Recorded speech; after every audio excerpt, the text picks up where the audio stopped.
Good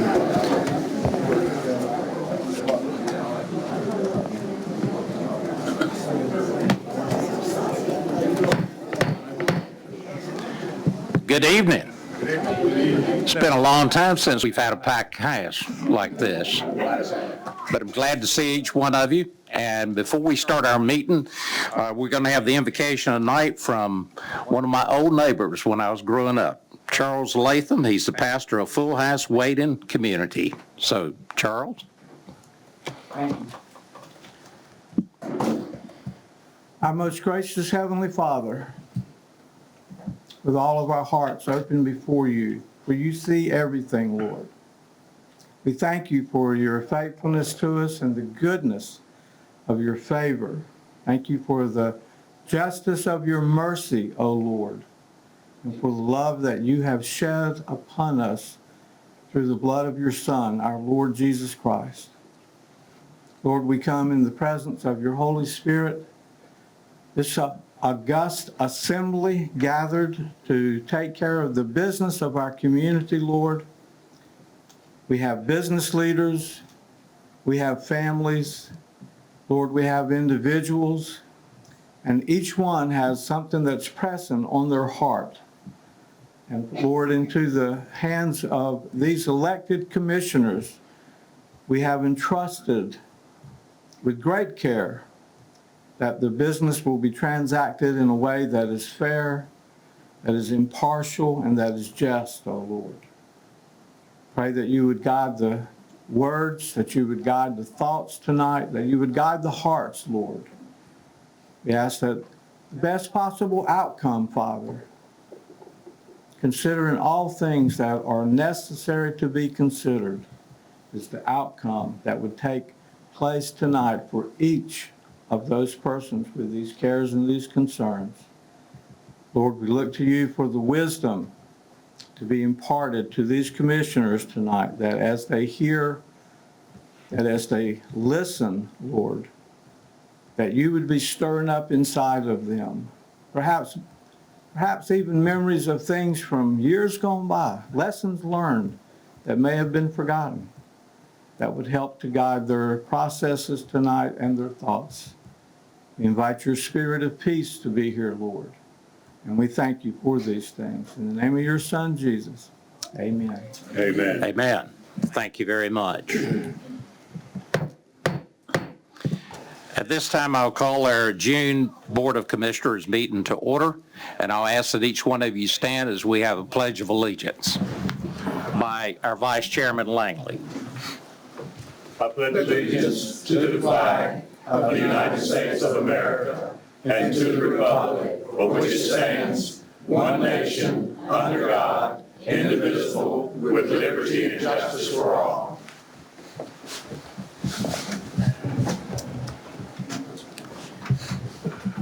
If you have a cell phone, smartphone, whatever you've got, make sure you cut it off. The fee is $25, and it's cash. It's cash. And the sheriff wants it. And the sheriff gets the money. Where is he? Okay. We're down to the conflict of interest disclosure statement. Does anyone have a conflict with any of the agenda items tonight? Okay, we're going to move down to the approval of the agenda. I'll entertain a motion to approve the agenda. Motion to approve. Second. We have a motion and a second. All those in favor, raise your right hand. Thank you. We're down to items for presentation. Our first one is the Governor's Volunteer Service Award, and that'll be done by Chris Bowen. So Chris, and Chris heads up the Partnership for Children. Thank you, Mr. Frankie. So good afternoon. I am Chris Bowen, and I work with the Beaufort High Partnership for Children as the Outreach Coordinator. And I'm here with Jessica Burnham, who's the Executive Director. And we are thrilled that our organization has the honor of coordinating the Governor's Volunteer Service Award. It's really one of the highlights of our job. We're going to shine the spotlight today on some of our amazing volunteers and recognize them for this award. So our local heroes, as we know, often go unnoticed as they quietly serve. And today we're honored to recognize 2 individuals and 1 group of volunteers. And we're so thrilled we packed the house tonight. That shows all the support we have for our volunteers. We are incredibly proud to honor each of them, and we're going to take just a quick minute to highlight some of their service. But before I begin, let me share a little bit about the Governor's Volunteer Service Award. It honors the true spirit of volunteerism by recognizing individuals and groups that make a significant contribution to their community through volunteer service. Each year, nominations are sought for outstanding volunteers in every county of North Carolina, and nominations are made, then they're reviewed at a local level, and then sent to the state level where the awards are determined. So now let's get to the fun part, where we're recognizing our awesome volunteers. So we'll call up the individuals one at a time, and then our group will be last. So we'd first like to call up Mr. Dan Butler for his award.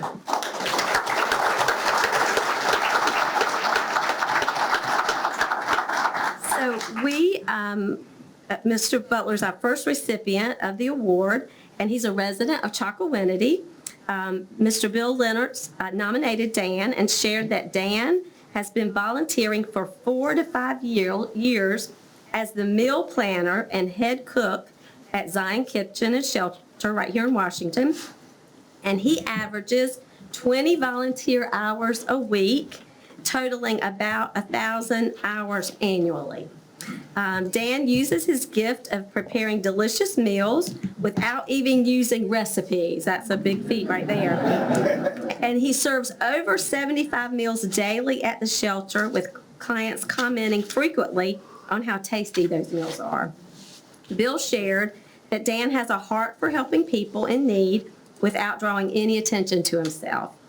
Dan is truly making a difference every day, and it is our pleasure to recognize Mr. Dan Butler as a recipient of the Governor's Volunteer Service Award for 2024 for his outstanding volunteerism in his community. So we'll ask Mr. Leonard to please come up and pin Mr. Dan.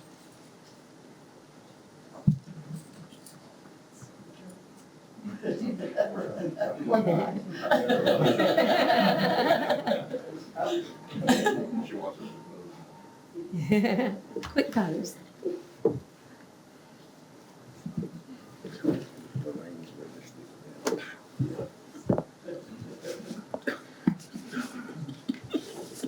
Please join.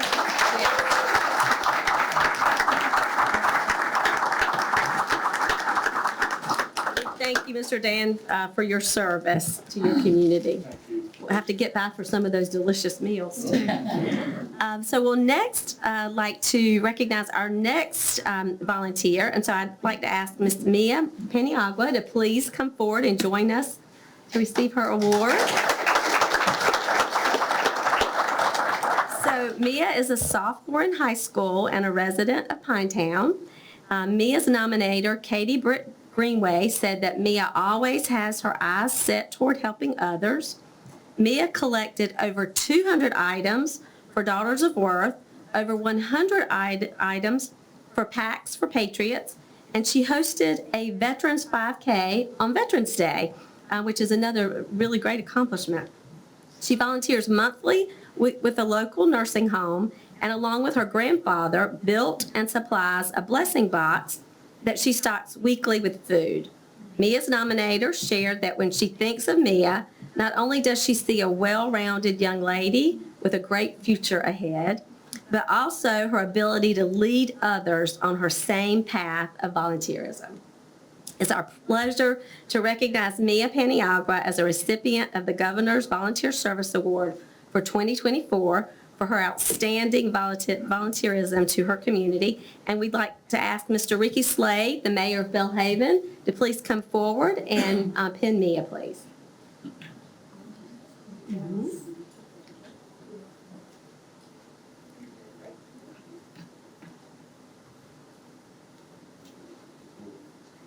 Don't stick her, Mr. Mayor.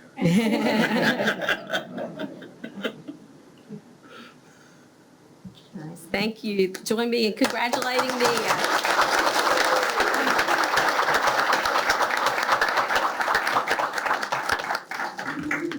It can be tricky. There we go. Good job. Good job. Thank you.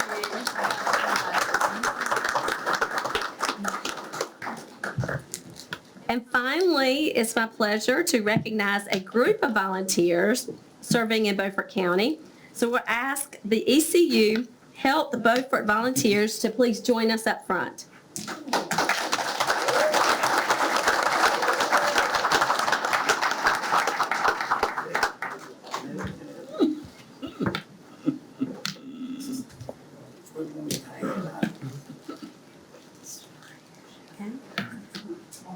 No wonder we have, look at him, something green. Be careful, there's my wife right over there. I still go. There you go. Hey, Dora. Okay. And we'll wait for everyone to get up here and then we'll share their accomplishments.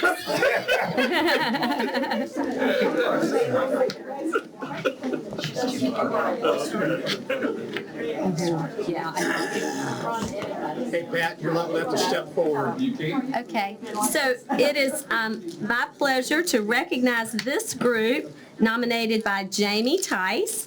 And she shared that for fiscal year 2023, ECU Health Beaufort volunteers logged more than 7,000 hours serving at ECU Health Beaufort Hospital, the Marion L. Shepherd Cancer Center, ECU Health Beaufort Outpatient Rehab Services, ECU Health Beaufort Cardiac Rehabilitation, ECU Health Beaufort Outpatient Surgery, ECU Health Beaufort Emergency Department, ECU Health Beaufort Volunteer Workroom, ECU Health Beaufort Main Lobby Front Desk, and Pastoral Care and Lifestyles Wellness Center, with total service hours equating $233,593.15. Through their continued dedication and commitment, Jamie shared that the volunteers function in the role of more than 50 positions spanning the hospital and outlying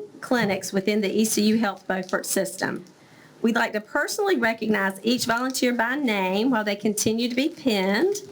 And I'll just go down the list alphabetically.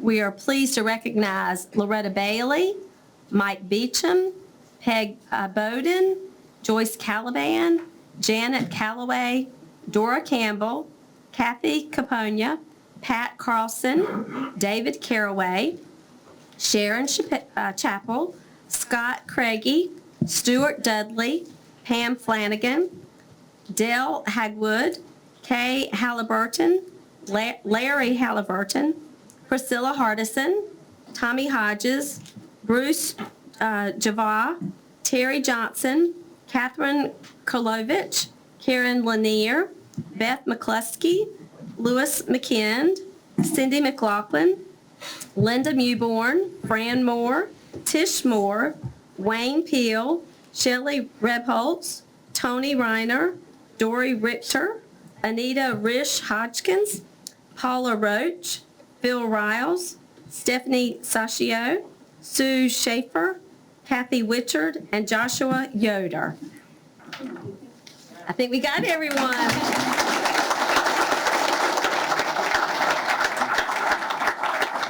Thank you to each of you for all of your outstanding volunteer service, and I think you deserve another round of applause.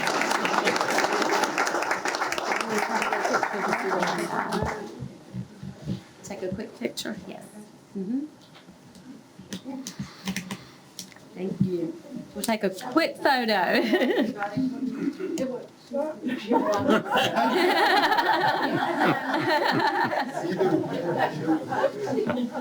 One, two, three. Thank you all. Thank you again. You all have to stay for the rest of this. Absolutely. He's kidding. Okay. He's kidding. Thank you. Thank you very much. Thank you. Yeah, we'll get that. Pam. Yeah, we'll keep one. Take care, man. I'll give you the rest of it. As we complete our presentation, we'd just like to thank you for the opportunity to celebrate and honor these volunteers and heroes among us. We're truly blessed by these outstanding individuals, and we look forward to returning next year to honor even more of Beaufort County's brightest stars, our volunteers. So thank you again. Thank you. Thank you. Thank you, Chris. Thank each one of the volunteers for the job that you do. You're part of one of the reasons that Beaufort County is a great place to live. So thank you again.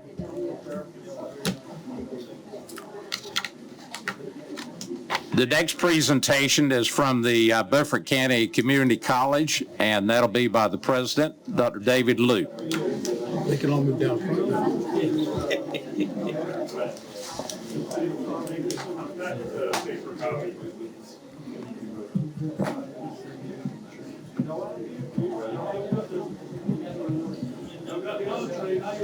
Wait, let them clear out. Dr. Luke, if you want to wait just a minute, Yes, we'll let them. absolutely. We'll let everybody move out.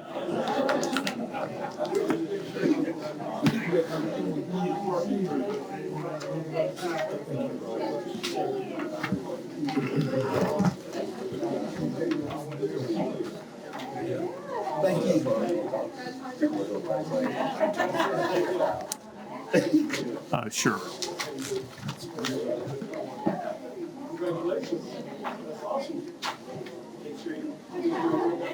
There's got to, yeah, some people coming in too.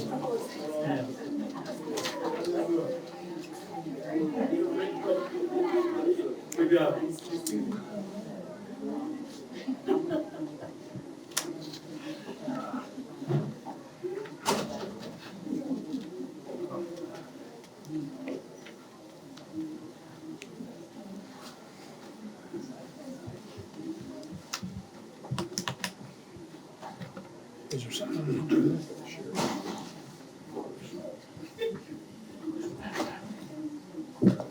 Okay, at this time, I'll turn it over to Dr. Luke. Thank you, Mr. Chairman. Thank you for hosting us this evening and enabling us to give you a brief overview and update on Beaufort Promise as funded by Beaufort County and the Commission. What you see before you is a spreadsheet that details the number of students in each semester and the expenditures that were used for scholarships and fees to pay for those students who are only from Beaufort County for those semesters and those years. I want to back up for a second and say that the entire purpose behind Beaufort Promise is to make higher education more accessible, to try to break down the barriers for people who might not be able to afford to go to college. And we think it's been extremely successful, and we're very thankful for the assistance from the County Commission. Again, these are just numbers from Beaufort County. It does not include Hyde, Terrell, or Washington, which we also serve. So as you can see, in fiscal year 22-23, we served a total of 394 students over that academic year for just under $250,000, which is what we receive on an annual basis from the County Commission right now in order for us to underwrite Beaufort Promise. For the current fiscal year that is just ending, we're looking at 334 students for a total of $204,649.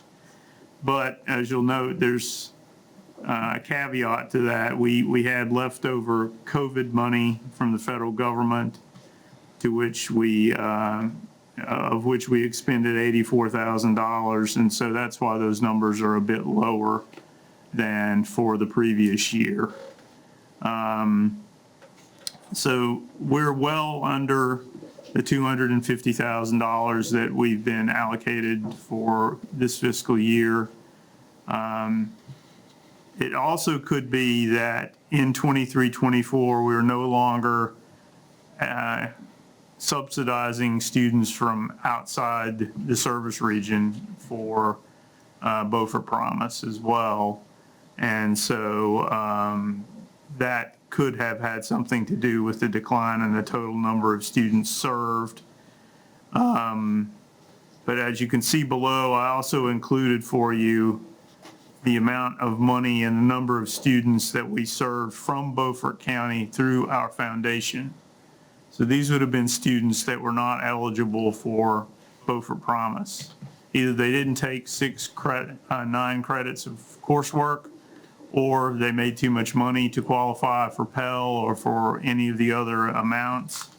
And so we spent roughly $185,000 over the 2-year period of our own money to pay for tuition and fees and books for students as well.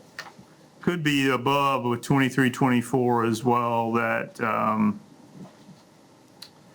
we're looking at fewer people that qualified for Pell Grant, or more people who qualified for Pell Grants and other assistance, including from the foundation, prior to being able to receive Beaufort Promise. Beaufort Promise is a last dollar scholarship.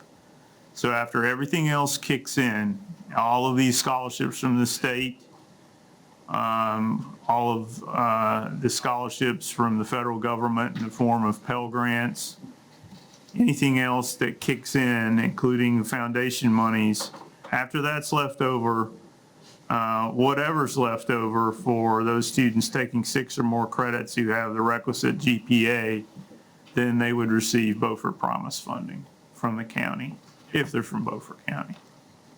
Of course, we're very careful to determine and ensure that each one of these students is a resident of Beaufort County. So we're not giving money to folks from other counties or other countries as part of this. So that's what I have for you today, and I'll be glad to answer any questions. Any questions of Dr. Loop?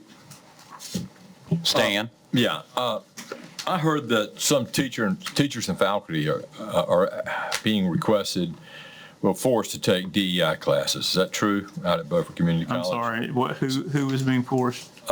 Faculty and teachers. I don't know if that's true. I just heard that. I'm just asking you, is there any truth to that? No, it's absolutely not true. Okay, good. We know that. We can state that for the record for everyone to hear and see. Yes, we don't force anyone to take any professional development course of any kind related to DEI. That's the state law as I understand it right now. And so if they volunteer and want to take something related to that, then that's different. But as I understand it, we're prohibited from requiring people to take any professional development or training required or related to diversity, equity, and inclusion. Okay, one other question. So there was some consternation among some of the commissioners a few years ago about Beaufort Promise that some of the money would be given to illegals that are here that become residents of the county. Is that still going on, but the money is not coming from Beaufort County, but from a nonprofit? Comes from the foundation. Ancillary the Beaufort County Community College Comes from the Foundation. foundation, Okay, and only the foundation. but these illegals have to be residents of Beaufort County, right? And in order to get money from the foundation, they have to be qualified to be a community college student. Now, they Yes. could be from another county, because that's not part of Beaufort Promise. Okay, very well, thank you. So, yeah, but any money that would go to those folks would come from the foundation, and only the foundation. Okay. Hood? Okay. Are DEI update courses in any form being offered on the Beaufort County Community Campus or one of its other campuses that it operates from For faculty and staff, you mean? for faculty and staff? No, Okay. we don't do that. Any other questions? Jerry? I just simply want to say to you, continue doing what you're doing. There's an old saying that says, if I'm hungry and you give me a fish, is one thing. But if I'm hungry and you teach me how to fish, that is even greater thing. And that's basically what you're doing. You're empowering people to better their own lives. So our hats are off to you, and continue to do what you're doing. Thank you. Thank you, Mr. Vice Chairman. Thank you, Dr. Loop, and your staff for the job that you do. As I've told you several times, the college is one of our biggest assets Well, thank you, sir. here in the county. I appreciate that very much, and I appreciate all the help from the commission. Thank you. Dolores, our County Employee Service Awards.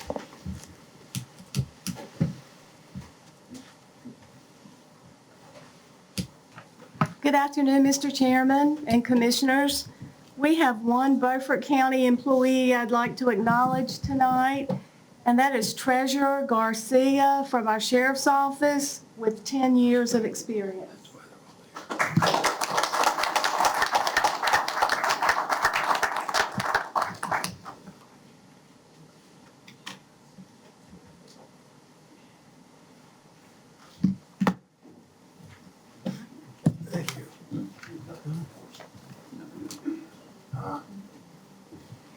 Thank you. Thank you.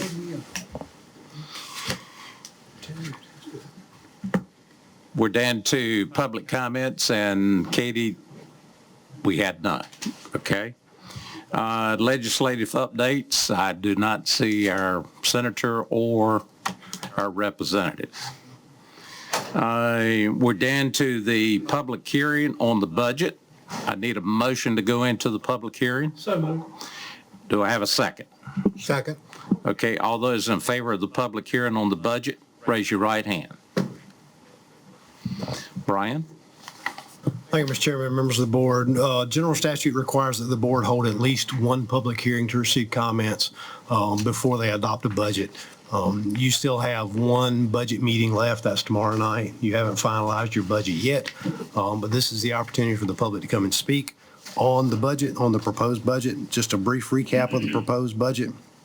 The recommended budget maintains the tax rate at 62.5 cents. It has maintained that for the last 4 years straight, despite inflationary pressures. The recommended budget maintains all county services and programs from the prior year. It does recommend a 3.5% cost of living increase, but that is below the 3.8% Southeast CPI for the 12-month period as of March. The total budget this year, recommended budget, is $75,204,796. It is 3.9% greater than the original budget, which is just slightly over the CPI for the last 12 months.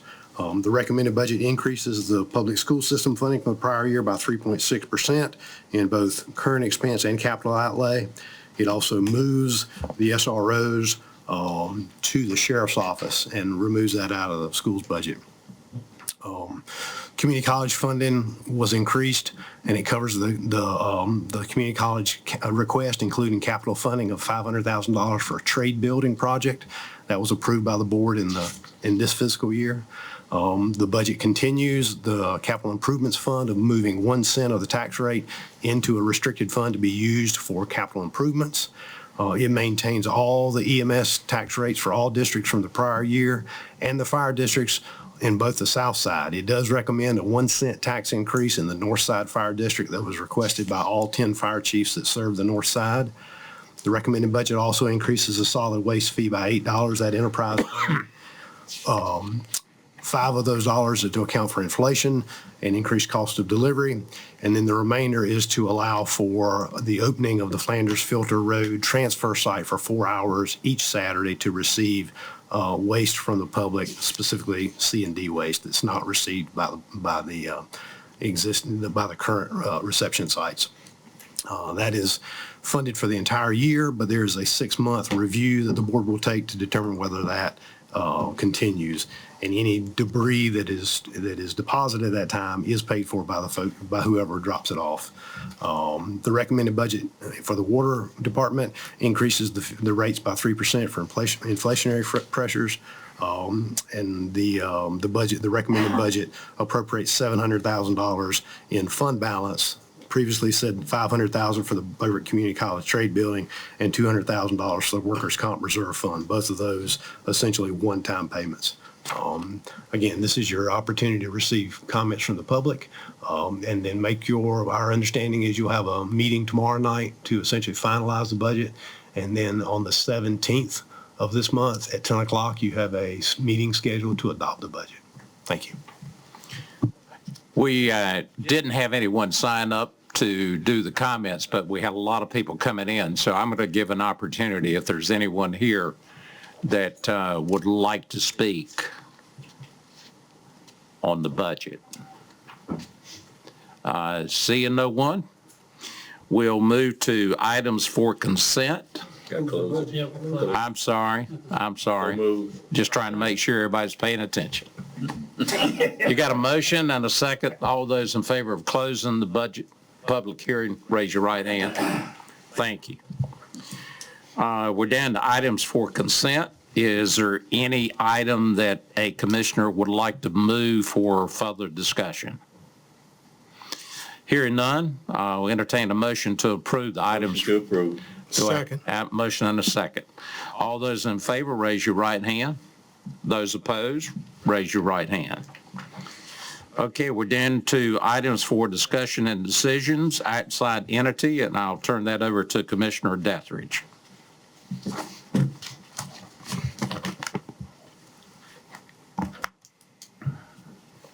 Okay. This is a reprise of last month. We had a group of people, well, really just one person, come and speak to the Board of Commissioners. She was a citizen. She petitioned the board and her government for the redress of grievances. That is her right to do so as per the First Amendment of the Constitution of the United States. At the heart of the matter is a situation where the children of this one person is in the system, and she wants her children back. Also, another citizen of Beaufort County would like to speak as well. And so if you, and our grandmother too, if you guys would like to come up and speak. Okay.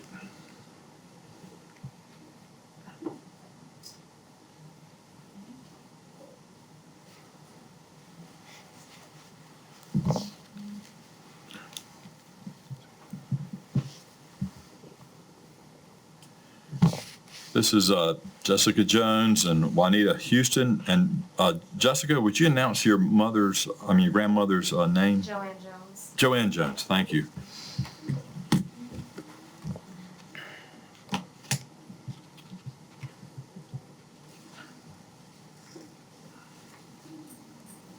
She's in the first one. Oh, that would be fine. Thank you, Mrs. Jones, for being here tonight. And just say what you would like to say to the public and speak from your heart and let everybody know how you feel about this situation.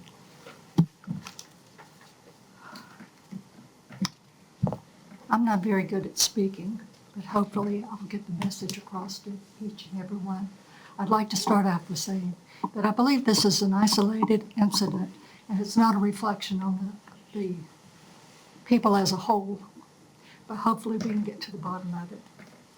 Jessica Jones gave handouts at the last meeting of statements Jaden and Ava had written. I had encouraged them to write what they had experienced, hoping the process would help them move past the hurt of it. They had been subjected to cruel and damaging behavior at the hands of DSS and officers of Beaufort County in Washington, North Carolina on January 27th, 24, 1 a.m. in the morning.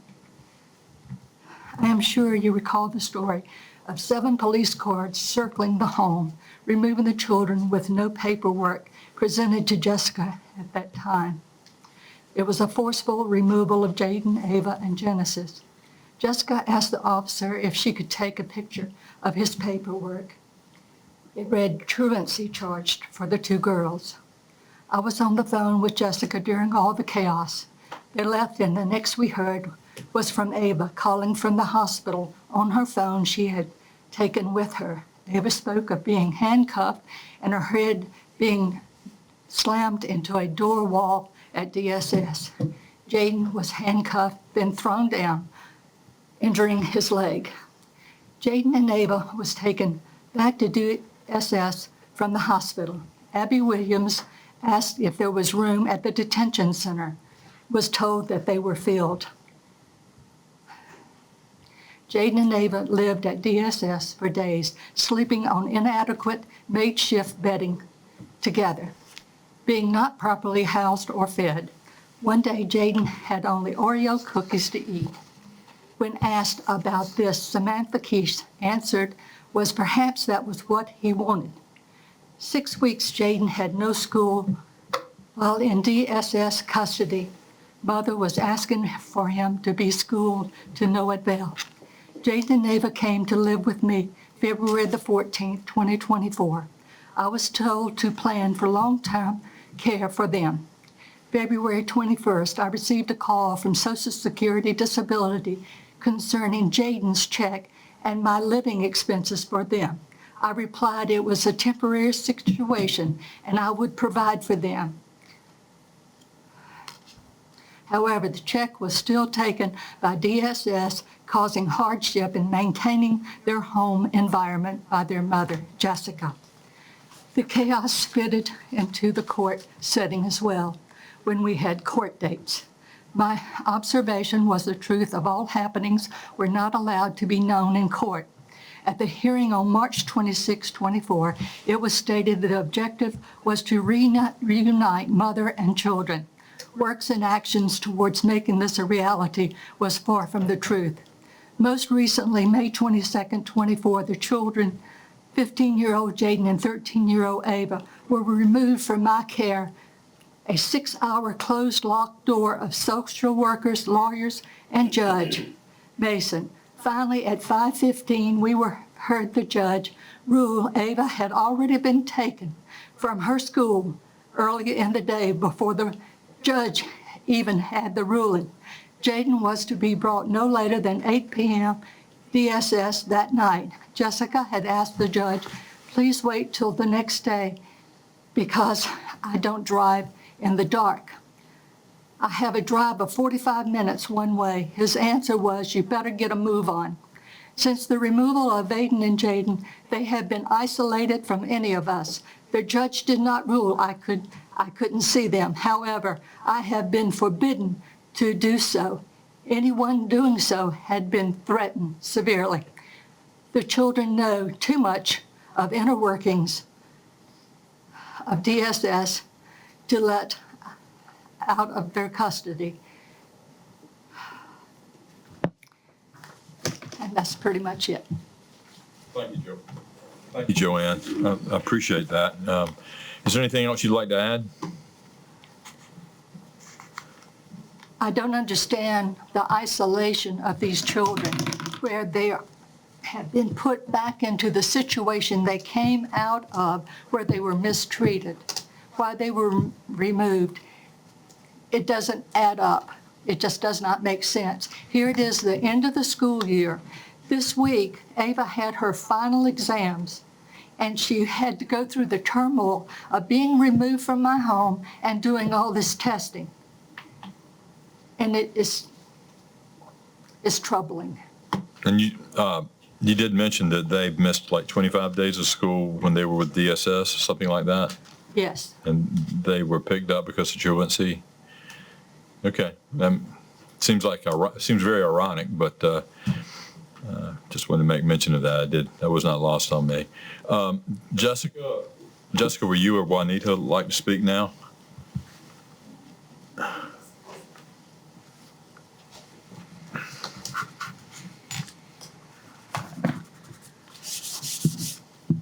I'm Juanita Houston, and I thank you for your time. I have been being very active to try to get our story out there. I've been deep into the laws of 7B, and I can tell you they are not being followed at all. Our case began in October, and my son does have some mental health issues. We had a problem at home. Me being the naive parent, thought DSS would come in, investigate, and that would be fine. I agreed to a temporary safety plan so they could stay with their grandparents while this got worked out. And then we were to have a Monday morning meeting. This happened on a Friday. Since opening this, I've rallied other parents. Children are being taken on Friday evenings, and then they do not come home. But I go into this meeting, and they already have a petition on 3 of my children. We had 5 in the home. My children were taken from school, and I have that documentation of the sign-out sheet before a judge signed anything, and they were allowed to do so. At this meeting, if I did not sign a paper agreeing to this, then they were going to take another son, which was 15 years old. I did not agree. We waited over 4 hours with 3 deputies there to ensure the peace, but my son was held with no paperwork, telling me we're trying to get it worked out. I just asked for him to go to football practice. He's very successful in that. He was to be scouted, and DSS denied that twice. But regardless, 4.5 hours, and 7B 505 subsection A3 says you are to be present, you are to be informed, and stay with your child until you have a petition and you know what is going on. I learned later Chase was held in a locked room and not even allowed to go to the bathroom. My daughter was left in the home, but we have not had a hearing since October. I was again continued just last month. This is my 7th continuance. They have put it on for special session on June the 12th. I've been harassed, I've been threatened, I've been intimidated simply for speaking out. They tried to press charges on my husband. It was dismissed. We have spent thousands on a lawyer. We've been trying to fight for our children. These laws say I am to have a 7 to 10 day hearing. It never came. It was never allowed. It was continued, which the 7B laws say is forbidden. My son went missing. He lost his placement in January. He too slept in an office. He too, once they bounced him around, I replaced his clothes 3 times. I took him food into this office because they said that they did not have the funds.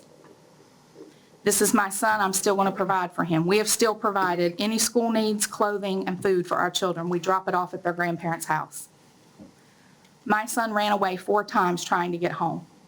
He tried to tell them what happened. This is the mentally challenged one. He was placed in a group home without a court order in February the 26th. He ran away from that on March the 26th. My son was taken to 4 therapy appointments, and in my petition it says I did not get enough help for him. I've had him in therapy since he was 2. DSS kept 4 appointments for my son. The more I questioned it, the more I fought and wanted it, the more they wanted to separate us. But CJ was moved to a group home.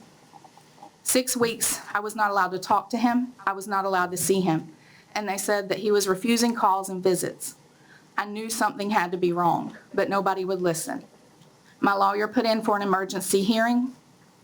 April 24th is when they scheduled it, almost 2 months out because of the court system, is what I am told. I was continued before this e-file system went into check. So when CJ ran away, he called me 2 days later. He has claimed sexual abuse. He has said he was hit. He was said he was withheld food. He was missing almost 2 months. He turned himself in almost 2 weeks ago, and I have been allowed to see my son for exactly 1 hour and 10 minutes in that time. I was allowed 1 10-minute phone call. Nobody has questioned the abuse. Not the detective, nothing. It took 6 days for my son's picture to be put up, and Beaufort County Sheriff's Department did that, and I was grateful. But DSS tried at every opportunity to block that, hiding behind the confidentiality laws. This was a missing child They had footage of him getting into a car with a stranger. They knew what that man looked like. They knew what his car looked like. No Amber Alert ever went out for my son. My son ran one time on the news. But our laws are being violated. I am being blocked from getting any medical information. I had to have the lawyer request that, even though the law says I am entitled to it. I still cannot have a hearing, and I am 10 months in. I do suspect that this has a lot to do with money. I have been digging deep, and the money is Title IV funding from Social Security. Each child receives every 3 months $13,000 to over $16,000, depending on their level of care. If they hold these children a year, they get a bonus of $4,000 to $6,000. If that child has a special medical need, it's an additional $2,000. This has become a business of stealing children. North Carolina Press ran a story in April of the audit for 2023. Over $17 million is missing, and the Department of Health and Human Services in Raleigh has pointed the finger at foster care and social services. 2021, it was the same thing. It was over $6 million. That number had more than doubled in 2 years. The foster care system, I have pulled the minutes from the last year, and Lori Leggett has requested almost every 2 to 3 months for additional funding from Title IV, stating they cannot meet expenses and that they are overwhelmed. They are overwhelmed because they are overstepping and they are breaking the law. The attorney that they have is aware of this, and he does nothing. I have an order here that tells me DSS can place my child. That too goes against the law. It has to be a court order anytime these children are moved, and they have to state why. They have not allowed my mentally handicapped son until today a visit with his stepfather or his siblings. I was the only one allowed to see him. It is not about reuniting kids. It is not about getting the help that I was begging for my son. It needs to be looked at. The money needs to be questioned because it's doubling. The children in care from 2 years ago has doubled, as well as the missing money. So if they cannot account for this money, I know they come to you guys and they ask for more. You're not managing well what you have and you can't account for it, so why are we giving you more? At some place it's got to stop because they are taking more children for more money, and I would highly say that. I have organized parents. I have five, 2 for truancy, 1 for a child off the bed. 1, their granddaughter died and she was 14 years old because DSS came in and said her medication levels was incorrect. At the hospital, the labs showed they were. They still didn't return that child. She died 2 months in that hospital after DSS allowed a father that hadn't seen that child since she was 3 to sign a DNR. These are the horrors that parents are living with in Beaufort County, and no one is standing up and no one is doing anything. So I'm asking you, when they come to you and they ask for money, please ask where it's going. How is it being spent?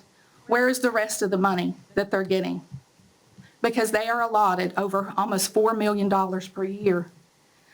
Also, they're getting child support, which doesn't even factor into that. And then they're coming here and getting money.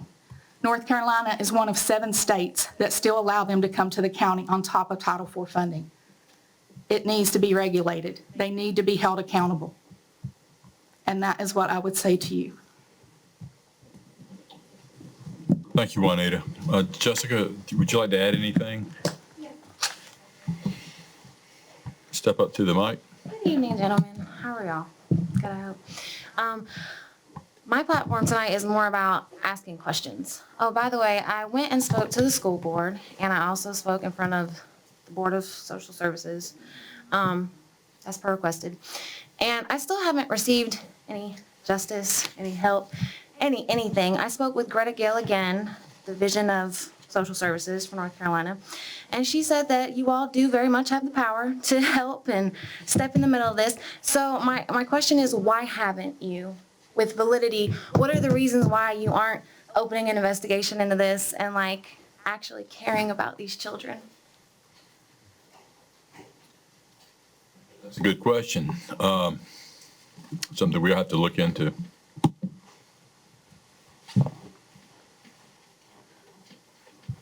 Nobody else though.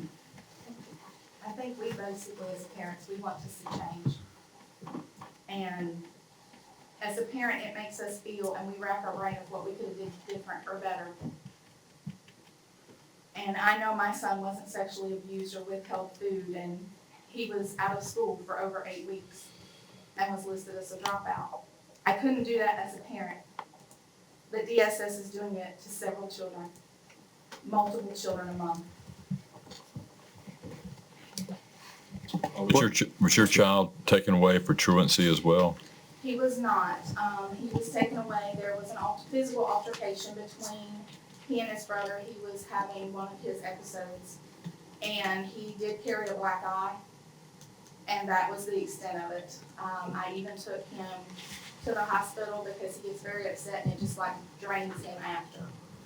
I have the hospital report. I had a police report that named my son as the aggressor, and still the petition was painted a certain way. We had an active DVPO on 2 of the children's birth mother, and that was listed in our petition against us, even though we had sought help and we had been in a peaceful nature.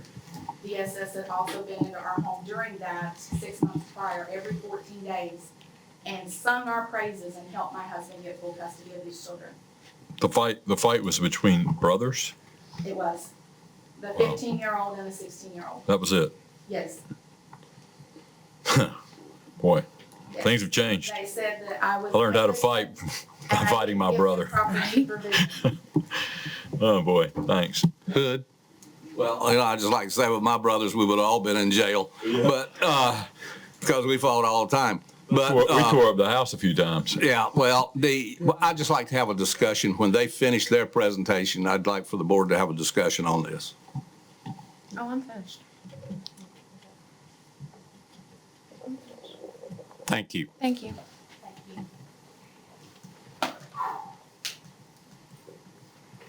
Well, okay, I'll start it. To the county attorney, and he may not have answers to this right now because I understand this is a complex subject. Insofar as the authority of the county commissioners to do anything in this, I would really like to see us ask the county attorney to come back with some recommendations at our next meeting as to how we can proceed, whether we can proceed, that sort of thing on this particular issue. I would also say, in order to clear my mind and the rest of the board's mind, and not asking for confidential information, but a closed session with the attorney after he reviews the file on this case to give us some broad-based information about this in order to resolve the whole issue. You know you have an attorney, another attorney, not me. I'm the county attorney. He is the DSS and other thing attorney. And he knows a bit about this. I've had conversation with him. I suggest that he knows the system. I don't, to be perfectly frank with you. Well, are you suggesting that we ask that attorney to appear in a closed session? Yes, sir. I mean, I just want to see the thing resolved. The issue's been raised. It's a public issue. People have questions about it. I've had some dealings with social services too regarding the custody of my granddaughter. So I understand a little bit about how their system works. And, but I think some of the issues that are presented here, there's some blank spaces here. And I don't want to dig into this in great detail, but as a broad brush sort of thing. So I would ask how do the rest of the commissioners feel about doing something like that? I'd like to speak. Go ahead.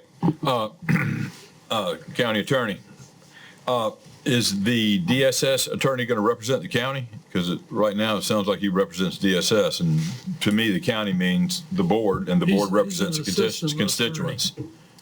He is an assistant attorney to the county. An assistant attorney to the county. Yes. So he will represent my constituents as he represents the DSS at the same time?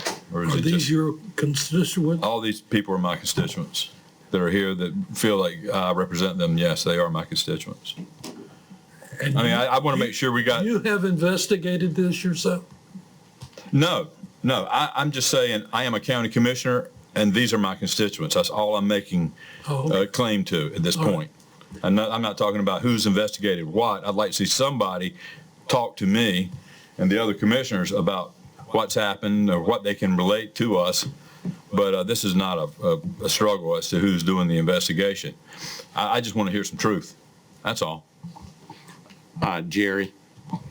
And I understand everything that you ladies have said, but I do not see where we have the authority to do anything, because basically you have a district court judge who's making rulings. We as commissioners cannot overturn anything that district court judge has said.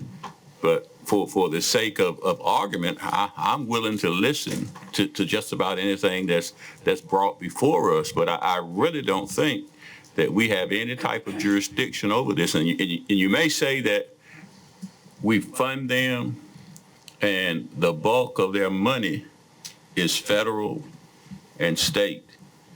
It is not county. Yes, we do some funding, but it's not the numbers that you think. So I don't see where we can overrule or overturn anything that the court system has done. And I may be proven wrong. And if I'm proven wrong, I'll just say I was wrong. I don't have a problem with doing that, but I just don't see it. Yes. Yeah, well, I understand, Jerry. I fully respect what you said. That's a good argument, and that's the normal argument we'd use. But in this particular case, it is our attorney that's making recommendations to that judge. So therefore, I think that we have a right for some kind of an exchange of information. I don't think we know what he's recommended or not. That's right. I've heard people say that. Where do we get that? I understand. I just said he makes recommendations. So the judge is not going to rule unless he says something.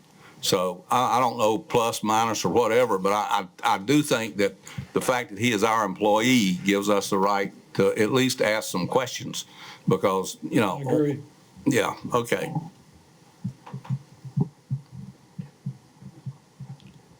So are you okay with inviting him to come for a closed session? If the commissioners want me to, I would. Okay. Entertain a motion. So moved. Second. Second. Okay, all those in favor of the motion, raise your right hand. Those opposed? Okay. We're down to items for discussion and decision. Our tax assessor, Lloyd.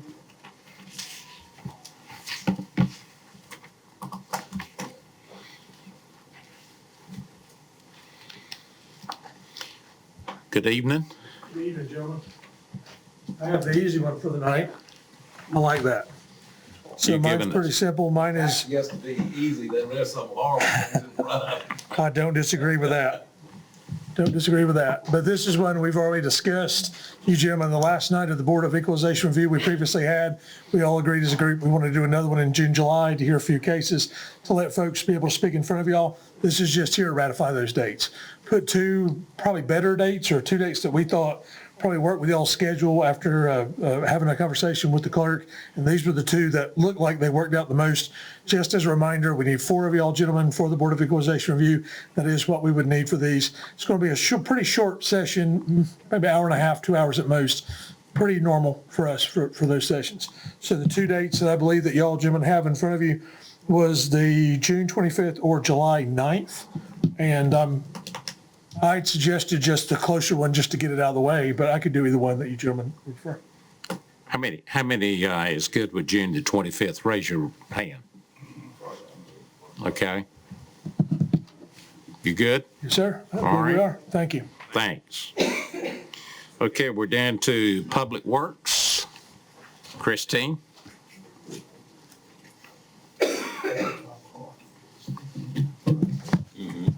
Good evening, Commissioners. Presented on page 165 of your agenda book is a request for a change order approval. This is regarding one of the capital projects that the Beaufort County Water Department is currently involved in for Beaufort County Water District 5, the Pantego Township. We were previously awarded a combination grant and 0% interest loan from the North Carolina Division of Water Infrastructure Projects to improve the Gaylord Booster Pump Station and Brady Valve Station. Peters and White was awarded this contract, and the majority of the work has been installed.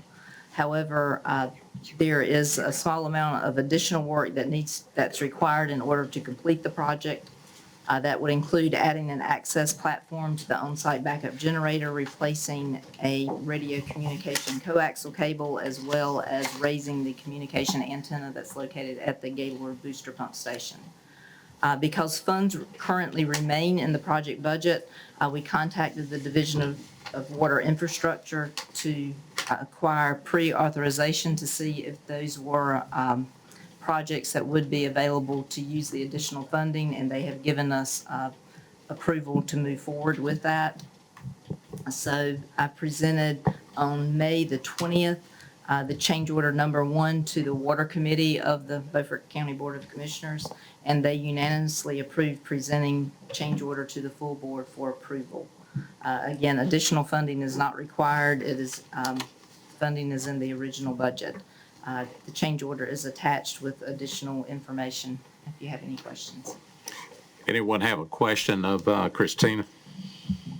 If not, we entertain a motion to approve the contract change order. Motion to approve. Second. And a second. Any further question, discussion? All those in favor, raise your right hand. Thank you. Those opposed? I'm sorry, Ed, I apologize. I thought your hand went up. No, you didn't. I thought it went up. Not for a change order. No, you've been here long enough to know better. Okay, the next one, Wes, you're handling the scrap tire hauling contract. Yes, sir. Good evening, Commissioners. Good evening.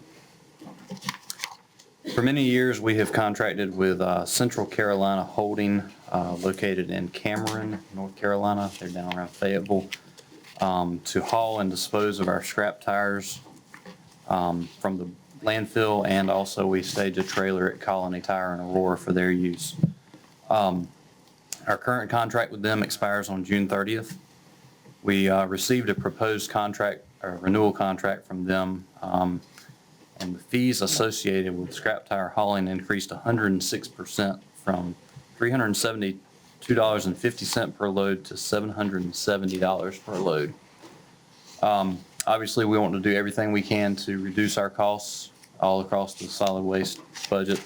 So we started looking into different options on what we could do to haul our tires. We received quotes for this service from several local vendors in addition to CCH, and they are detailed there on that chart that you can see. Landscaping Unlimited provided the lowest cost per trip of the quotes received, and they also provided an even lower cost if we would enter into a 2-year contract because of the cost of acquiring some of the equipment needed. Additionally, we are preparing to change, not change, but add another scrap tire disposal vendor to our roster, if you want to call it that. A new disposal location has opened up in Aurora. Some of y'all may have heard about it. They bale tires and export them out of the country.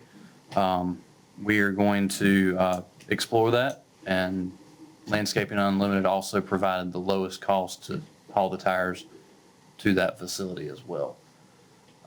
So we attached a proposed 2-year contract that would begin July 1st for your review for Landscaping Unlimited, and the county attorney has reviewed and approved the document.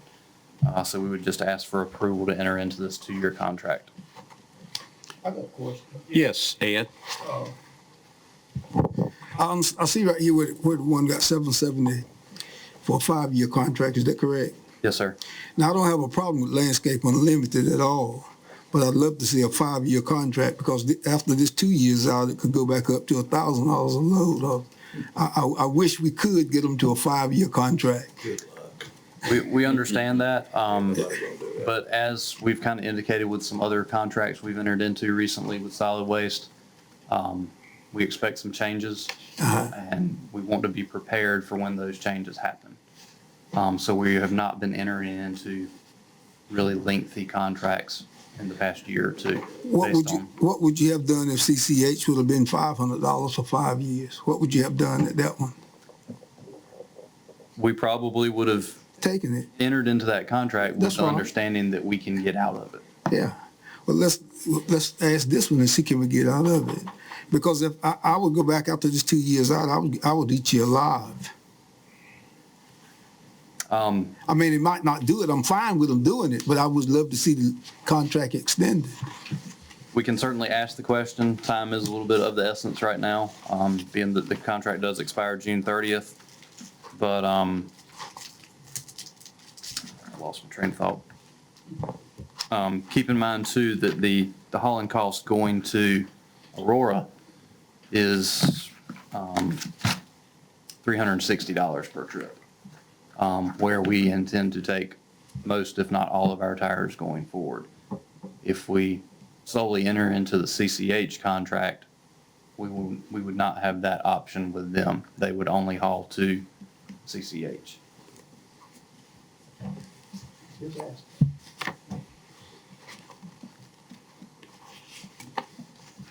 That's it. Thank you. Okay. Randy? I'm always for the local option. I'll make a motion that we approve. Do I have a second? Second. Okay. All those in favor of the proposed 2-year contract with Landscaping Unlimited, raise your right hand. Thank you. And I'd still ask. We can certainly ask, and if so, we can propose an amendment to the contract at the next meeting, but this at least gets us started. I hate to add something, but I do just want to say that our household hazardous waste event on Saturday, we do feel that was very successful. We serviced 129 vehicles, and this is preliminary information. I do not have the totals, but based on the paperwork I was given, we collected over 9,000 pounds of material. So I think offering that service to the residents of Beaufort County was well received. We have not heard a negative comment yet. We have received positive comments regarding staff and welcoming the event. So thank you all for supporting that, and hope we can do it again. Just very efficient. Yeah. That's my take on it. And I was happy to see those cans of paint getting that other vehicle. Just for your information, I put out a questionnaire on that, asking them how many times they like to see it. It was unanimous that it'd be twice a year, which is what you proposed. That is what we would like to do. Just like we're doing the mega sites, we'd love to do one on the north side and one on the south side every year. So, thanks again. 9,000 pounds, that's a lot. And that's preliminary numbers, so it's around that. Thank you. Okay, we're down to the manager's office. The first item is the North Carolina Association of County Commissioners legislative goals process. Brian? Thank you, Mr. Chairman, members of the board. As you'll recall, I think each of you received this directly from the association. I think I forwarded it to you a couple of weeks ago. But as you're aware, every 2 years prior to the long session, the North Carolina Association of County Commissioners put together a planning process by which they come up with their legislative goals. They take input from all 100 counties if the counties so choose to provide that. They try to make sure that those goals are not essentially individual goals, but goals that would meet the collective of all 100 counties. In the past, we've kind of done this more of a haphazardly manner. I wanted to make sure this got on the agenda. I put it out and had a couple of commissioners say, yes, we'd like to have that on the agenda for some discussion. I've included in your agenda package the 2024 Legislative Goal Handbook and the actual submission form that you have so that you can see the information they're looking for on a goal. So our proposal to you is to is to take this, look through it, come up with some ideas, and then in the July meeting, those can come back to the board for discussion and approval to submit to the association for potential legislative goals. Any comments? I'm just going to throw this out now. We're going through this budget process, and the county is getting hit with an 85% increase in retirement costs and a 63% increase in hospitalization over 5 years. I think we've got to talk to the legislature about finding a way to better do this, because that's just basically an unfunded mandate that we're being thrown at the counties. And I think we need to have some sort of discussion with them about that, about a better way. So I would agree with you that there have been some increases. I'm not sure the numbers are exactly as high as you've noted. The finance officer looked at those. I don't have them off the top of my head, but no doubt they have increased. The retirement piece, as we talked about before, is a legislative piece. The pool, the board that sets that has the authority to increase those on the employer.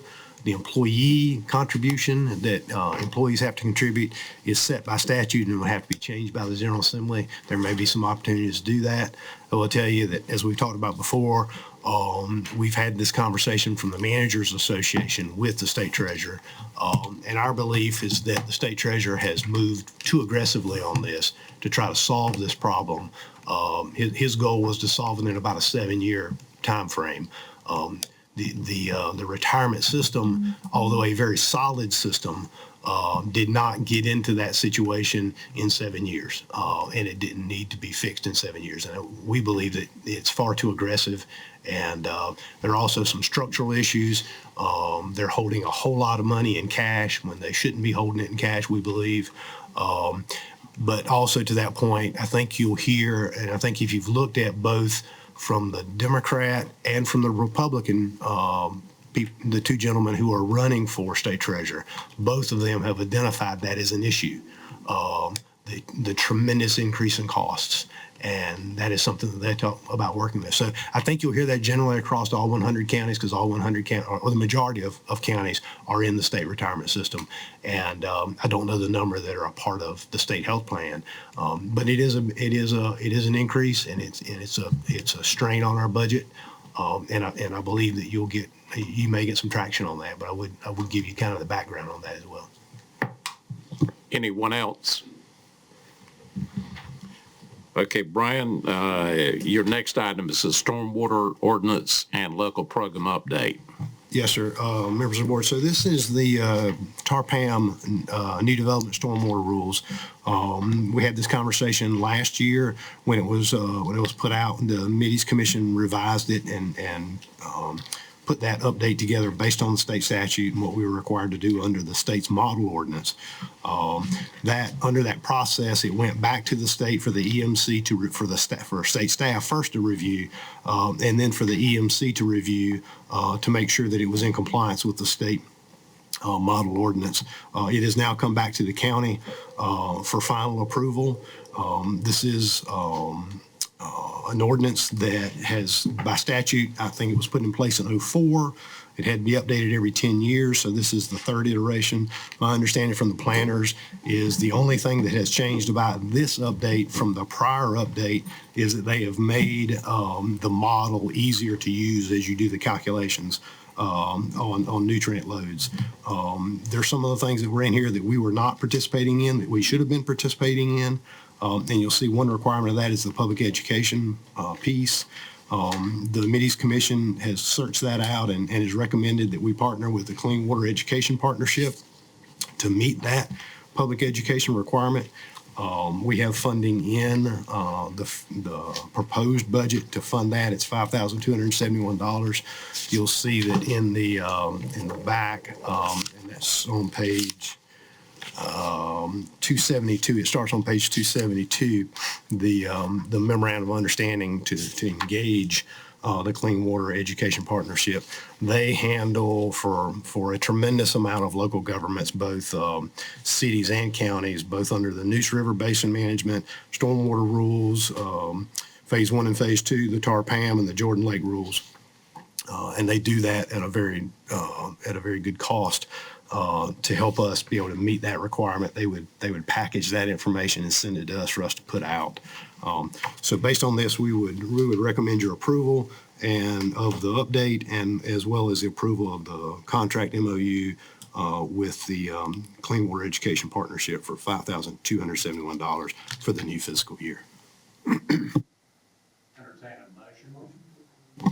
We got a motion. Is there a second? Second. And a second. Discussion. Questions. This is one of those things that looks like Marilyn Monroe. I can assure you it's not Marilyn Monroe. I do work with this. I've done buyouts with this where we've paid on a 5-acre parcel here in the city of Washington in order to comply with these rules and regulations, and this was under much lower cost basis, about $20,000 just to get by the permits on this. This is not what it looks like. This is an environmental thing that the environmentalists are pushing. If I get into the whole thing, I'll have to talk all night. So I'm not going to do that. The immediate ordinance is tighter than the prior ordinance. Yes, they say that some of this stuff's going to be easier to use. And by the way, Brian, when I look through this, I look for that computer program on nitrogen and phosphorus that you're supposed to be using for design in here. I did not see it specifically alluded to as to how to get into it. And I got online and I tried to search around from the last few times that I've used it, and I couldn't find anything. So is this going to be made available? That's my understanding. I'll ask the planner to They call it SNAP program or something. Yeah, SNAP. I'll get the planner to send you that link. But you're going to pay for this affects every subdivision that is done in Beaufort County. You're going to pay, right now, the present rates, be sure I get my stuff together here. It's $12 a pound for nitrogen. That doesn't sound like much, but you got to buy nitrogen for 30 years. You got to buy it on every acre. You got to buy it for every 4 or 5 pounds that you need. So when you get done buying nitrogen on a simple subdivision, you can be up to $20,000 or $30,000. Phosphorus is a lot more expensive. It's $371 a pound, and you can very easily get into $50,000 on a subdivision design. My point in this is you're going to raise the cost of every lot that's done, that's regulated under this, probably $1,000 for the designer. This is not simple stuff. I'm an engineer. You have to be an engineer to be able to use it intelligently. And then by the time you do the buyouts, if you have to do buyouts, it's going to be quite expensive. The regulations within this are down to 26% impervious in order to get out of it, which means very, very, very low density developments. So if you do a high density development and you have to buy much of this stuff, you're going to be paying a guy like me a lot of money to do a lot of designs. You're going to be paying a contractor to do a lot of contracting, and you're also going to be paying fees for nitrogen and phosphorus that you're going to pay to the state, which does this, in order to get out of this. They take that money that they are paid and they create wetlands that supposedly eat up the nitrogen and phosphorus. The bad thing about all this to me is the whole thing is based on this SNAP program that I just mentioned that is going to, is a figment of some professor's brain at NC State, because they sat down and they put all of this stuff together. And unless you use the SNAP program, you can't do the design because the computations are extremely complex. And here's what you run into when you're serving a client. You're trying to find the most economical way for him to build this subdivision or do this project, if it were, build a building, whatever you're doing. And you have to change the parameters. Like, what happens if I make part of this into a forest? I get so many credits for that. You have to punch that in. It only takes the program about 6 seconds to give you an answer. If you have to do these calculations by hand, it probably takes 60 hours. So this is not Marilyn Monroe. You're going to hear, when you pass this, you're going to hear a lot more about this. The last program, part of our problem in this is the last program that's been enforced for the last several years did not have teeth in it. So the state could not actually come down on us very hard. This has teeth in it. You can wind up having to hire a full-time regulator to administer this, although I realize right now it's set up for the Mideast Commission to do it, and that's fine for the planner to do it. But you've got those expenses that go into this. So this is not Marilyn Monroe. You really need to look behind the green curtain and see what's going on back there, and it's not what it looks like it is, and I'm not going to vote for it, even though I'll still do your designs. John? Hey, Brian, you said that this was substantially the same as the last 10 years. That's my understanding from the planner. Okay. When I tried to read through all this, and to me, and I talked to some people that I know that are into this, and it sounded like we're putting a sign out front that says, "Don't come to Cypress or Beaufort County if you want to develop stuff." That's true. That's true, John. There are a lot of other cities and towns and counties that are involved in this. Right. The There's a long long history is quite involved, and we really don't want to go into it tonight. But what I find interesting is that they don't tell you what the changes are in here, per se, and they don't tell you what the anticipated costs are. So, you know, the federal government and their Paperwork Act tells you how many more hours you're gonna have to put in to do that. I would like to know if there's a substantial change in the cost to a developer with this type of process. And I never looked at the old one. Brian, Beaufort County is not the only one in this PAM TAR, are they? I mean, No, there's a whole group. is there like 30? It's all local governments that are in the tar PAM basin. Well, it's also Noose, and that goes all the way to Raleigh. Lake Jordan's in this thing, yeah. Each one of those has a computer program of its own with different design parameters. Okay. All those in favor of the ordinance, raise your right hand. Those opposed? Thank you. We're down to the next item, Coastal Federation Granite Still Living Shoreline Funding Contract. Yes, sir. So you'll recall at a previous meeting, we talked about the Wrights Creek Park where we were going to put in a riprap revetment. And the Coastal Federation wanted to come on board and make that a granite seal living shoreline. This is the contract with them where they show that they will provide us $287,050 to upgrade that riprap revetment to a granite seal living shoreline, and it includes the associated budget amendment where we recognize that money coming in and then being able to spend it to complete that project. And the final number on that is it's going to be 350 feet for the still living and 200 feet for the riffraff. Entertain a motion to. Motion to approve. Got a motion to approve. Is there a second? And a second. Any more discussion? All those in favor, raise your right hand. Those opposed? Thank you. You want to go to item number 4, RK&K Granite Still Living Shoreline Engineering / Design Contract. Yes, sir. So this was the request for qualifications was advertised and sent out. The Mideast Commission handled that for us. And based on that criteria, RK&K was selected as a project engineer for the design of this. They've submitted their contract for engineering and design of the granite seal. That's a lump sum of $59,700. It includes the survey, the site analysis, the construction level designs. There's some educational material that goes with that, bid assistance and construction administration, and all of that is covered under the Coastal Federation funding. So there's no county money associated with this. This is just approval of the contract in the amount of $59,700. Motion to approve. Got a motion to approve. Do I have a second? Okay, any discussion? All those in favor of the contract with RK&K, raise your right hand. Those opposed? Thank you. Katie, NACO voting delegate. Yes, sir. Next month, July 15th, you'll be going, a couple of you will be going to Tampa, Florida for the annual NACO conference. They require a voting delegate and an alternate.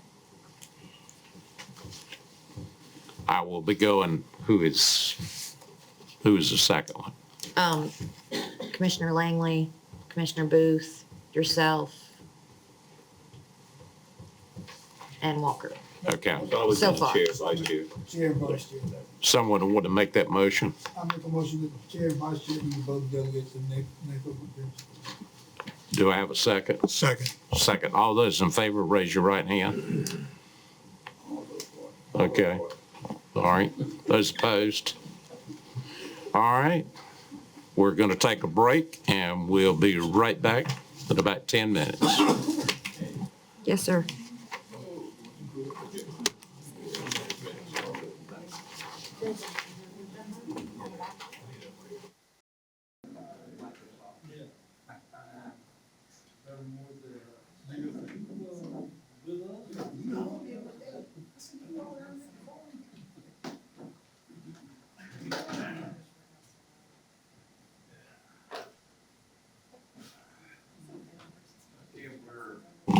Back from our break, and the next item is Beaufort County School Information Request and Discussion. Commissioner Richardson.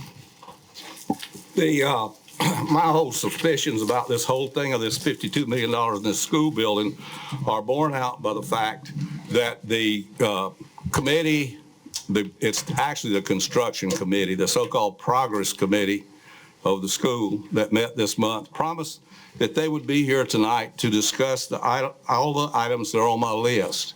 This is the third time that they haven't showed up. This is the first time that they've outright lied and didn't show up when they promised faithfully that they would be here. I think the public needs to be aware that what is going on here is that the entire process of designing and building this school has been usurped by 2 or 3 individuals in Beaufort County, and no one else really has a say in it. The school board members that I've talked to don't know what's going on. The commissioners that I know of that are here don't know what's going on. And we have 3 people that are making a lot of decisions. Under the premise that the school superintendent, who's never built a school, Frankie Waters, who's never built a school, and the chairman of the school board, who's never built a school, know what they're doing, and they don't. The architect sat there in front of me at the meeting I was at and said, I'm not sure about the cost of building this building. They admitted that the building is over-designed by 20%. From 800 students to 960 students is 20%. In a county with 0 growth, 20% of the $40 million that's set aside to build this school building itself is $8 million.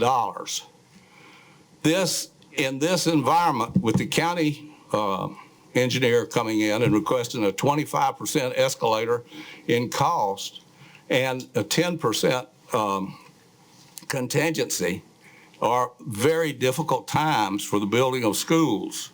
So I'm going to continue to say that we've got a lot of people who have been very disingenuous in this process. For one thing, how was it decided to build a school at that location? What about the future of education in Beaufort County? Consolidation in the school system has not worked. It has been a dismal failure. That is why one of the reasons why the Beaufort County school system continues to lose students and why the population in the school system continues to go down. And yet the geniuses over at the school board decided to build a building 20% bigger than what we needed. So there's a lot of questions here that involve this money. The last time we built school buildings, we overran the budget by 25%. We are headed for the same thing this time. This board voted at our last commissioners meeting not to hold the budget to $52 million. So what is the limit on this budget? Another thing that I am very concerned about is it's up to the county to produce a capital projects ordinance. And this group's going to walk in, they're going to produce it at one meeting and insist that the board approve it at the one meeting. What is important is we need, a part of all projects is who signs off for the payment of monies. You know, usually within a system like this, the architect, the engineer, the architect sign off. That goes to somebody like this school superintendent or the school board, and they sign off. Then it comes to the commissioners for payment. Nobody's willing to talk about the important things that have to do with this project. It's as if it's in your face. We've been elected. The three of us are going to do what we want to do. The whole thing, this whole process is a sham.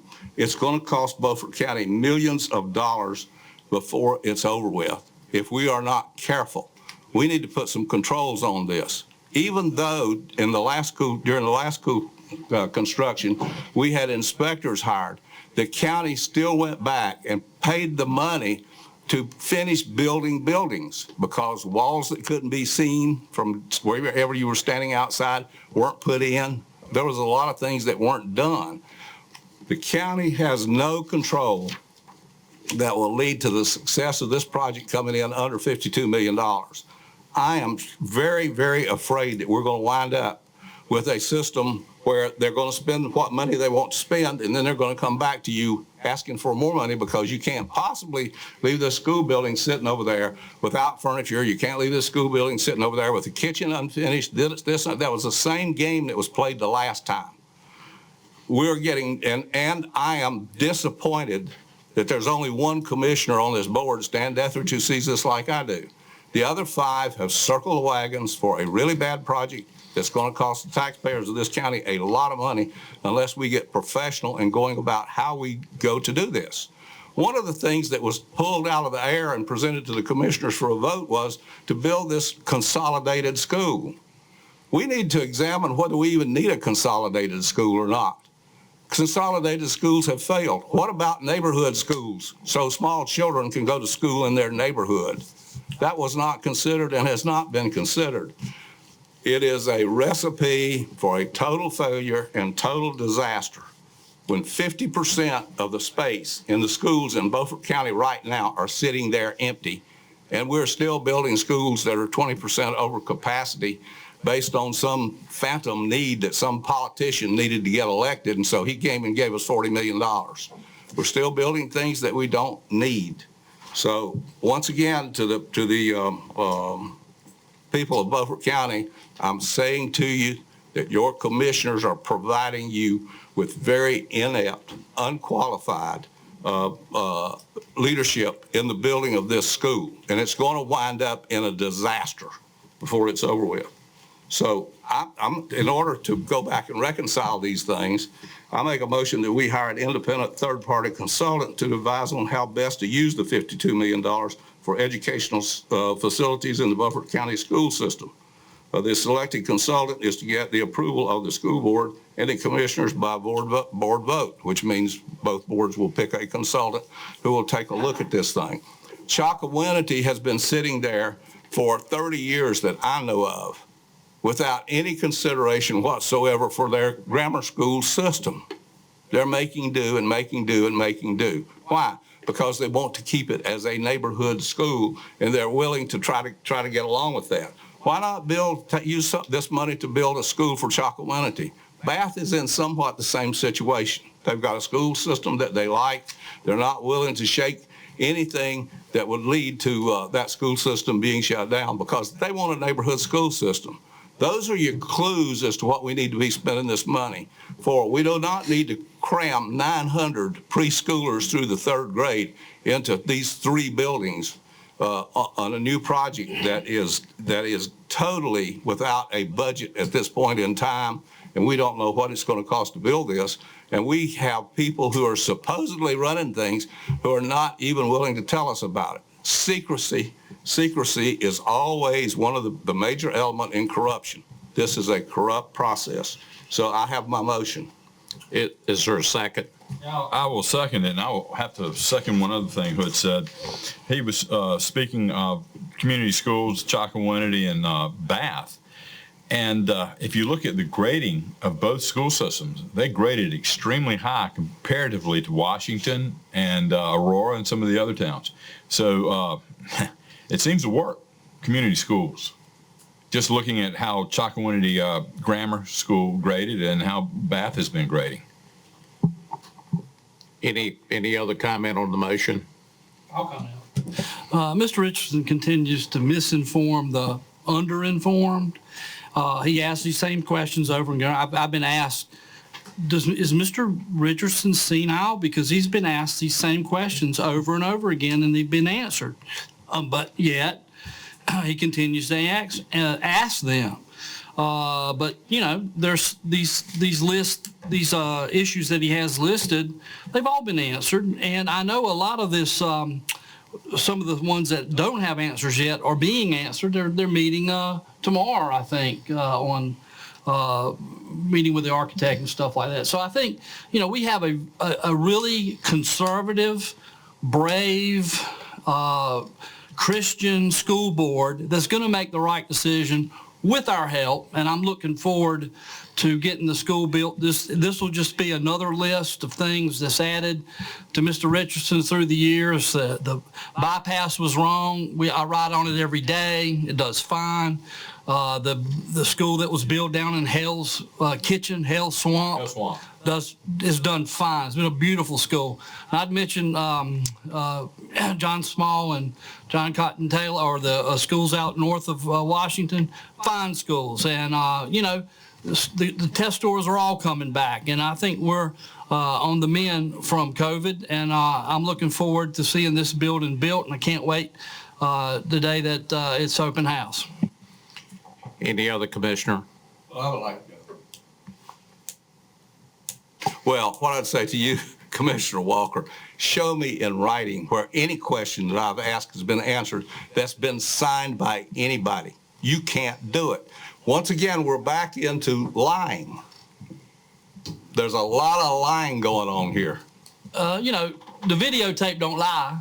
And it's all been shown on camera, and we could play it back over and over and over again. You know, the thing about paving of Hodges Avenue. Hodges Avenue has nothing to do with Eastern Elementary. Moving the electrical transmission lines has nothing to do with the project. Yes, we're going to, you know, the furniture and fixtures inside are all part of the thing. But yes, we're also going to be using, I'm sure they're going to be using some of the stuff that's already there. So this is going to be a great building for Washington and for the Beaufort County school systems, and I can't wait to once again prove you wrong.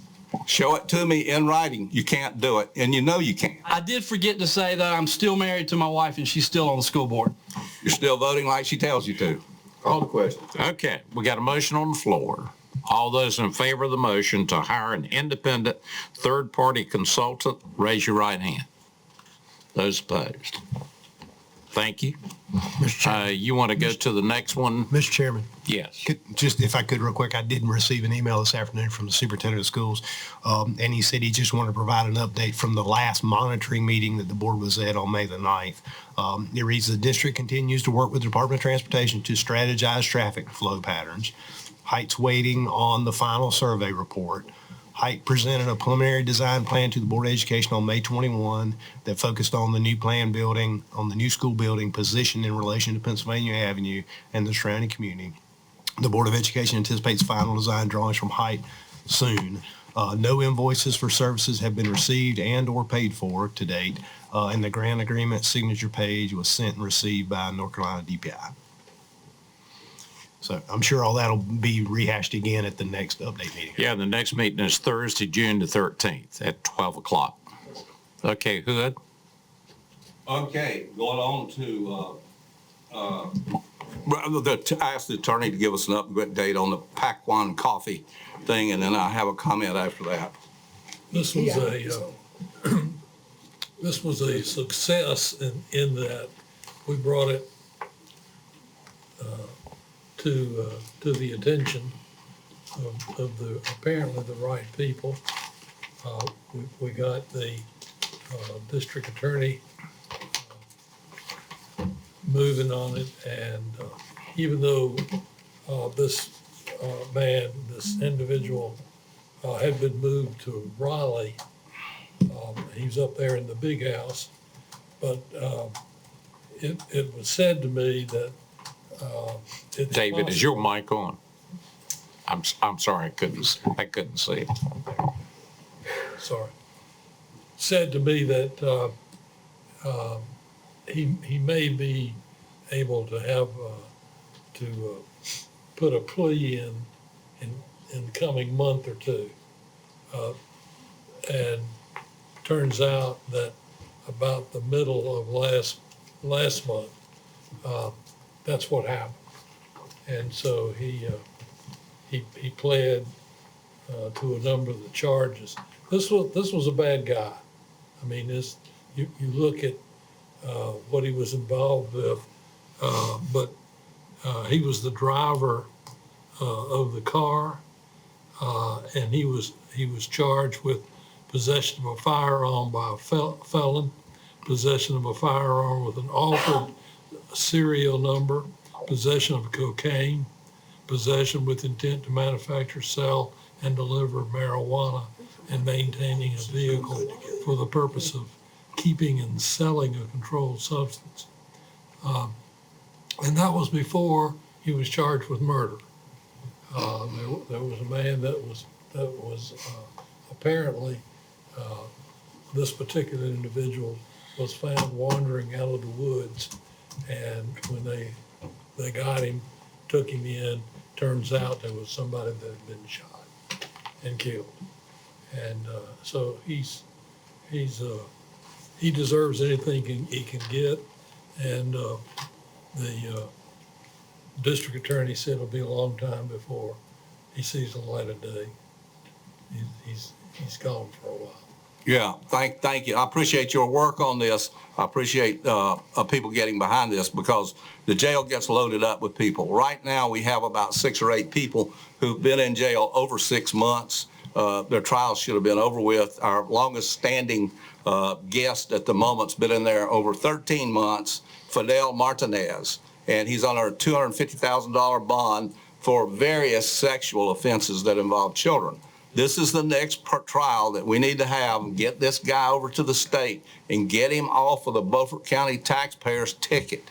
And we stay behind this thing. I'd also like to thank the district attorney, who over the years has done a great job in lowering the number of people that are in jail, because when it's brought to his attention that we have these long-termers in there, he has swung into action and has usually worked. This was a particularly bad case, I think, because we had someone with the knowledge and the clout of a former judge who was weighing heavily on people with this. But we finally got this one done. So, Mr. Martinez, you're the next one that we need to get out of our jail. We need to stop paying for this. And we've got six other people in there who've been there more than 6 months. 6 months is plenty of time to have a trial to get these things over with. So, thank you. Okay, the next item is institutional corruption. Stan. Okay.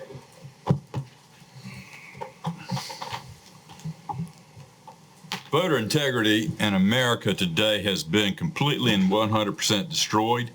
The Democratic Socialists are employing lawfare up in New York and other places to put our 45th president in jail if possible, keep him off the campaign trail. Even now, he's rising up in the polls against the idiot President Biden. And Biden and the rest of the Democrats are petrified he's going to win. He's raising money hand over fist. People who didn't support him last time are coming to his defense because they see how corrupt they are in these states and what they're doing. They're picking judges that will go after the man and do things that no good judge would do.